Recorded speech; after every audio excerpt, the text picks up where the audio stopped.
NFL game last night, the Bengals versus the Bills, and a player made a tackle from the Buffalo Bills, Damar Hamlin, and this is what happened. This is where Joe Burrow is so good. And now another Bills player is down. Damar Hamlin is the one who was in on that stop on T. Higgins. And then he got up and just went right back down to the ground.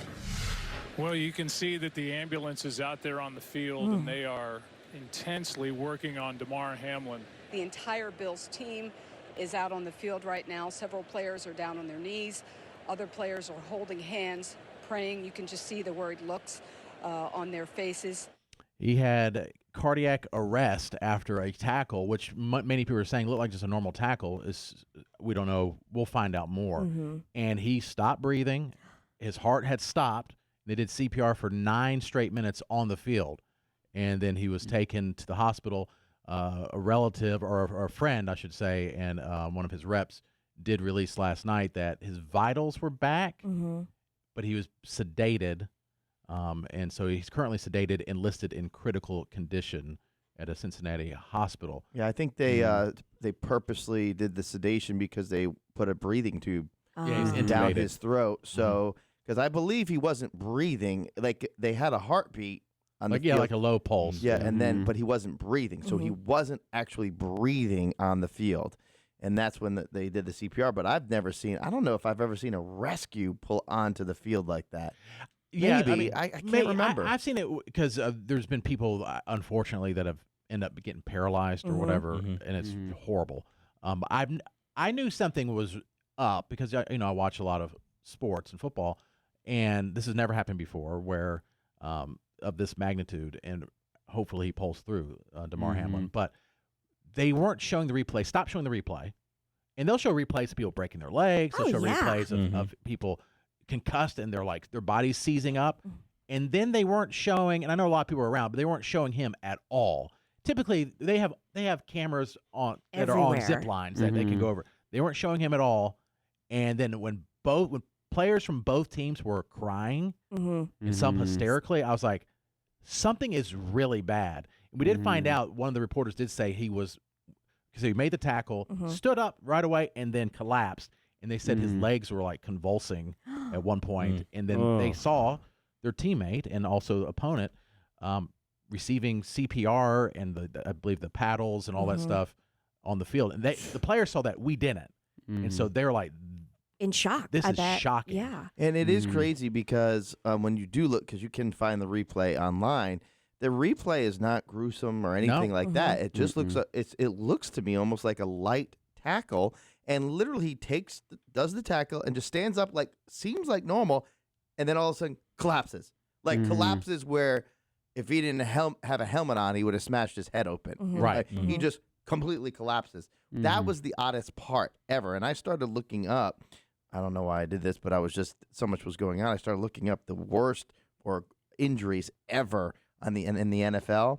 And none of we've had bones broken and popped out, and those are the ones you guys can't watch. You can't like to see those. Yeah, they'll show them over and over in slow motion. I think there might have been somebody that got paralyzed too at one point in the 1970s, and that's horrible too. But never has one like a CPR situation. Does he have? Is anybody talking about any underlying conditions? I mean, they're pretty good about that, right? In the NFL, players in the NFL and pro athletes in general their bodies are so scrutinized in the physicals. I mean, if you don't pass physicals, you can't be traded to a certain team or you can't even play for that season. And the amount of training they do, they are in the best physical shape ever. You would think, especially on the aerobic aspect of it, he would have an unbelievable heart. Right. So, it's very possible what you're saying, Katie, because that's my first thought was, I wonder if this is like an aneurysm type thing or something was going on. Because it is possible. It's very possible that he could have been having cardiac arrest before the play even went off, and he just did the play, and just didn't know it, and it could have been something. But there's got to be more. It just seems as though there's got to be something more to it, because when you look at that play, unless it was a freak of nature somehow, which it could be. I mean, things like that do happen. There were some MDs on last night on different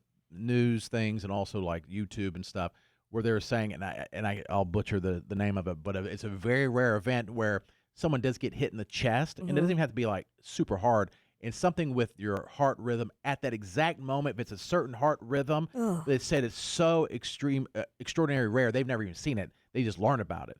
They said, I'm not saying that. The guy's like, I'm not saying that's what it is, but it could be. And I've never seen. Now, football historians will say, well, someone did die during an NFL game, but it wasn't because of the game. And to think about if that all makes sense. In of the 60s, yeah. 1961, there's a guy played for the Lions. He was, at that time, what was considered an older player. He was an offensive lineman, and he had a heart attack, not because of the game, but like, well, I guess because he was exercising. Was he on the sideline or on the field? He was on the field, but he didn't get hit or anything. He was just, they showed afterwards that he had like advanced heart disease. But it wasn't because he got hit and something happened. Right. It's just like he was running and had a heart attack. But to think about how, like, the odds, the fact that it has not happened since then is shocking to me. Yes. Well, especially with the hits. I mean, sometimes you look at the hits, and there's been more rules in the NFL lately, probably more in the last decade, about different ways of trying to avoid major hits, including even roughing passers, kickers, the way they kick off the ball, and if you don't get it, it's on the 25. These are all to avoid these major collisions. And what's it called? Targeting with the head and all that. Those are the ones that typically cause probably the worst injuries, I would think, because you're messing with people like your neck, your head, and your brain, and things like that. And this was not like that. That's why it was just so shocking to see how it advanced so quickly with the rescue. And then when they said CPR, I'm like, what happened? Right. Yeah. And so here is one of the he's a former player, but he works for ESPN, Ryan Clark, talking about Damar Hamlin. So many times in this game, we use the cliches. I'm ready to die for this. I'm willing to give my life for this. It's time to go to war. We forget that part of living this dream is putting your life at risk. We got to see a side of football that is extremely ugly. I dealt with this before, and I watched my teammates for days come to my hospital bed and just cry. And now this team has to deal with that, and they have no answers. And so the next time I think that we get upset at our favorite fantasy player, or we're upset that the guy on our team doesn't make the play, and we're saying he's worthless, and we're saying you get to make all this money. These men are putting their lives on the line to live their dream. And Damar Hamlin's dream became a nightmare for not only himself, but his family and his entire team.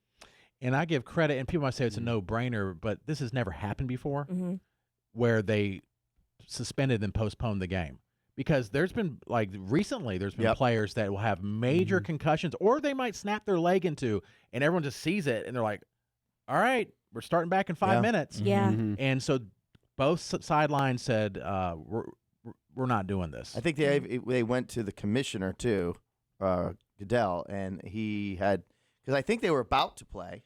Then they talked, the two coaches, and say, well, wait a minute here. Then they postponed temporarily. Then they reached out to New York and the commissioner to see what the next step should be, and then it was decided not to, correct? Yeah, they suspended it because you'll see somebody, they'll be knocked out on the field. Didn't that just happen to somebody on your team? Tua, yeah. Okay. The Dolphins quarterback. And his arms are seizing up. It was really hard to watch. It happened to Luke Kuechly for the Panthers. And then they get Carter off the field and they give a thumbs up, and people are like, all right, let's keep playing. You're sure. And you don't know. It's still hard, it's still hard for the players to play, but yeah. So they suspended it. I think they were hoping to hear he's okay now, and they didn't hear that, and so we're not playing. Gosh. That's the most emotional I've ever seen the players in my life. Ever. In both sidelines. And there was a ESPN reporter. She's a sideline reporter. I'm forgetting her name. Lisa Salters. I've never seen her get emotional. She was crying on the sidelines when she was reporting. She was trying not to, but she couldn't help it. Here's Damar Hamlin. Somebody brought this up. He a short clip of him talking about how he cherishes every moment when it comes to playing football. Is there a part of you that still kind of pinches yourself when you realize you not only have a college teammate, but a childhood friend running with you as a professional athlete in the same defense, in the same secondary? I'm sure you're not the first tandem, and you probably won't be the last, but that's a pretty special, rare thing. Super blessing. Just having someone like Dane just being able to just play with me, it feels so surreal. I can't even describe it, but I cherish it every second that I can, every second of every day. We just had our prayer, our DB prayer we do every Wednesday. Outside, he was next to me, and I just grabbed his hand a little bit harder just because, you never know when, like, the last day could be that you getting to experience something like this, So I'm cherishing it every moment I can. Wow, right? Man. It's tough to hear. Yeah. And his mom, luckily, I would say, somebody was at the game. And so, like, he saw her before, and she was able to go with him to the hospital instead of, I mean, if there's a silver lining, she's not, halfway across the country. Sure, can't get to him. And then it's like, oh, what's going on? She was able to go and be with him right away. I do think that's a silver lining for sure. I mean, no mother or father wants to see that, but I think to be able to be with your son as this is happening is a good thing. Yeah, so Damar Hamlin in critical condition, has been sedated, intubated, heard his vitals are back, but hopefully we'll have some good news. The hospital has not given an update. Typically, they do like an update on something over the night, so I don't know. This kind of makes you worried, like, oh, is it? But maybe they're just waiting till all the tests come back in so they know better what's going on. Maybe that's something we should do more often. Take more time before we rush. I think so. Right. And one of his old tweets, like, it's kind of like got resurfaced. And one of his old tweets says, "If you get a chance to show someone love today, do it. It won't cost you anything." So I just thought that was pretty good. That's a very nice thing. Very nice.